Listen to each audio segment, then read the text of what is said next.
Hey everyone! In this video, I'll show you how to use filters in Looker Studio. Step by step, beginner-friendly, and updated for 2026.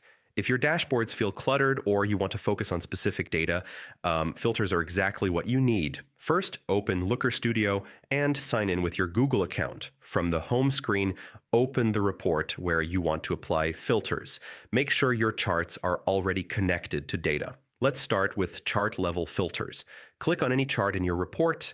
On the right panel, scroll down to the filter section and click Add a filter. Choose Create a filter. Now select a field like country, channel, or campaign, then set a condition.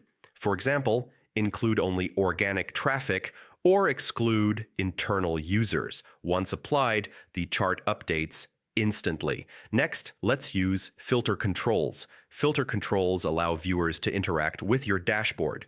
Click Add a control, then choose drop-down list, search box, or checkbox. After placing the control on the report, select the field you want to filter by, like source, device, or location. So, this lets users change data without editing the report. Now let's talk about page-level filters.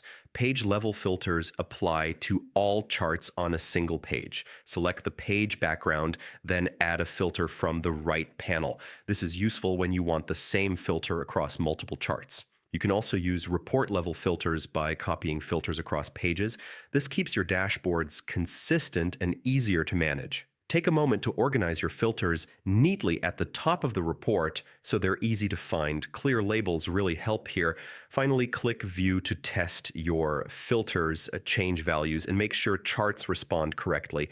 And that's how to use filters in Looker Studio in 2026. It's simple, powerful, and flexible. If this guide helped you, don't forget to like the video, share it with your team, and subscribe for more step-by-step Looker Studio tutorials.